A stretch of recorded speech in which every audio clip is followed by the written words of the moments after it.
కావాలి వ్యవసాయం మన భవిష్యత్తు కోసం. నేను మీ ఆదర్శ రైతుని, మీకు అందుబాటులో ఉండే రైతుని. మీరు ఫస్ట్ టైం కనుక మన ఛానల్ని చూస్తున్నట్లయితే ఛానల్ సబ్స్క్రైబ్ చేసుకోండి, అలాగే లైక్ అండ్ షేర్ చేయండి మన వీడియోస్ని.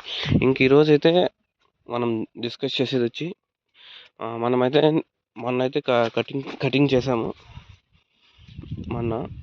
నిన్న కూడా అయితే కటింగ్ చేసాము పొడికాయలు అనేటివి. మొన్న అయితే పెద్ద కాయలు మాత్రం పెరికాము, నిన్న పొడికాయలు మాత్రమే పెరికేసాము.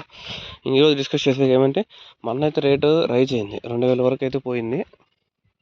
అంతకుముందు రోజు కూడా 1650, 1700 వరకు అయితే పోయింది. మళ్ళీ నిన్నైతే డౌన్ అయింది. వరుసకు రెండు రోజులు రేట్ అయితే పెరిగింది, నిన్నైతే డౌన్ అయింది. ఈరోజు ఏమవుతుందో చూద్దాం. మొన్న ఏమైంది, మొన్న అయితే 2000, నిన్న 1600. మళ్ళీ ఈరోజు కూడా నాకు తెలిసి కొంచెం ఆ రేటు నిన్న పోయిన రేటు కాడికి కానీ ఇంకా కొంచెం డౌన్ అయ్యే ఛాన్సెసే కానీ అప్ అయ్యే ఛాన్సెస్ కానీ ఉంటాయి. ఎందుకంటే అవి మన చేతుల్లో ఉండదు. మార్కెట్లో కాయ దిగుబడిని బట్టి కాయ ఎక్కువ వచ్చిందనుకో మార్కెట్ కొంచెం డల్ అవుతుంది. ఒక్కొక్కసారి ఏమవుతుంది, వ్యాపారస్తులు పారరు. ఆ రోజు 2000 పోయిన వద్దు వాళ్ళకి లాస్ వచ్చి ఉంటుంది. ఆ లాస్ని భర్తీ చేసుకోవాలంటే రేట్లు తక్కువ వాడుకుంటారు. అలా కూడా సిచ్యువేషన్స్ ఉంటాయి.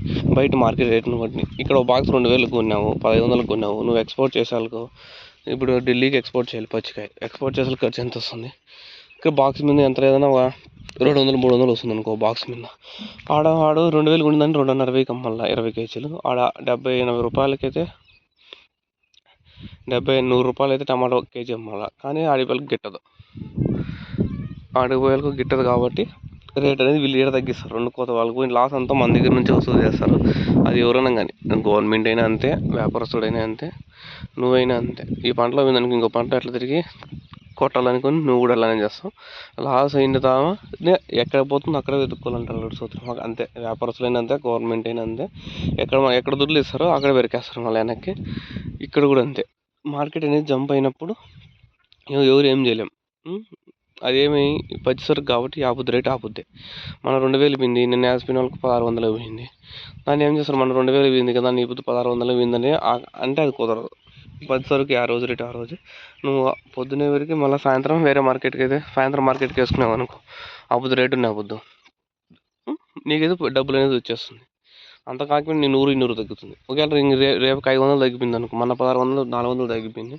దానికి ఎవరు ఏం చేస్తారు, బాక్స్కి ఎవరు ఏం చేయలేం కాబట్టి కాయలు కూడా ఎక్కువ పెరికేస్తారు. 2000 పోయింది అనుకో బాక్స్లో, రైతులు కూడా పెరిగే వాళ్ళు కూడా ఎక్కువ అయిపోతారు.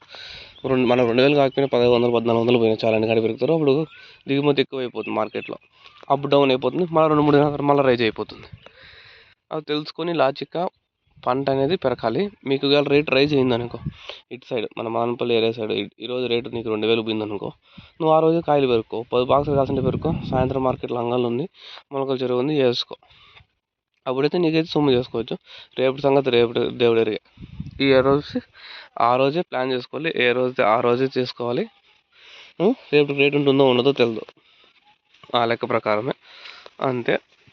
ఇంకా మీకు ఏమైనా డౌట్స్ ఉంటే కామెంట్ రూపంలో తెలియజేయండి, చెప్తాను మీకు. ఇంకేమున్నాయి, మనమైతే ఇంకే 2-3 డేస్ నుంచి అయితే ఏం చేయలేదు. మన అవి ఆ ఎరువులు ఎక్కించాం కాబట్టి మనకి పైపోత కూడా వస్తుంది చూడండి. పొటాషు, మన కాంప్లెక్స్లు, మళ్ళీ అదేమీ చేసాము, ఎన్పీకేతో పాటు జింకు సల్ఫరైడ్ కలిపిన ఆ మూట కూడా వదిలాం కాబట్టి ఈ పైన పూత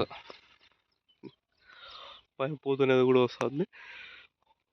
అది ఈ రోజుకి రేటు. నిన్న అన్ని రేట్ల గురించి వదిలేసింది, మన పని మనం చేసుకుంటూ పోతూ ఉండాలి అంతే. రేట్లు మన చేతుల్లో ఉండేవి కాదు కాబట్టి కొడితే ఎక్కువ డబ్బులు వచ్చేస్తాయి టమాటాలు, లేకపోతే రావు. పెట్టుబడి కడితే అతి కష్టమైనది తీసుకోవచ్చు. ఓకే, అది ఈ రోజుకి అంతే. ఇంకా please share and subscribe our channel Adarsh Raithu. Thank you all farmers.